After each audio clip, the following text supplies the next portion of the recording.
Assalamu alaikum. Today I will be discussing some common expression in our daily life. Nowadays, everyone has a mobile phone. Mobile ফোনের কিছু কথা আজকে আপনাদের কাছে share করতে যাচ্ছি. Today I am going to share with you some common sentence what we say over the mobile phone. Okay, for example, I have a mobile. You can see my phone is very beautiful. Okay, there is a mobile in my hand. Now I can see a man, someone calls me. কেউ একজন আমাকে কি call দেয়.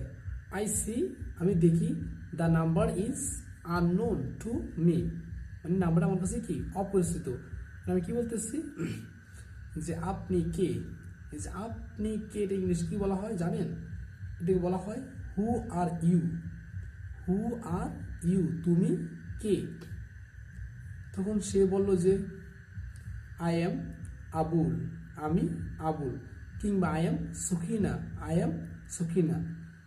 আর যদি নাম বলার আগে আপনি মনে করেন যে ভয়েসটা চিনতে পেরেছেন, এরকম হয় অনেক অনেক সময় হয় যে আমরা ভয়েস চিনতে পারি যে লোকটার ভয়েসটা এমন.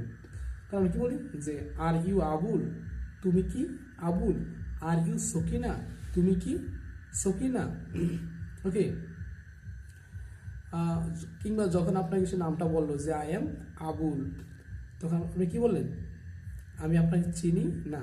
I do not know you, I do not know you, আমি আপনাকে চিনি না. Otherwise I could not recognise you, আমি আপনাকে চিনতে পারিনি. এখন যাবে ঠিক আছে, would you tell me, would you tell me, would you tell me, আপনি কি বলবেন? ইজিলি, সহজভাবে. হু আর ইউ, আপনি কে. আপনি কোথায় থেকে বলছেন? Where are you from, where are you from, এর মানে আপনি কোথায় থেকে, কোথায় থেকে. এখন where are you speaking, where are you speaking, আপনি কোথায় থেকে বলছেন. তখন সে বলবে যে I am saying from Khulna, আমি কি খুলনা থেকে বলতেছি. তখন আপনি বলতে পারেন যে আমার কেউ খুলনায় নেই. I don't have anyone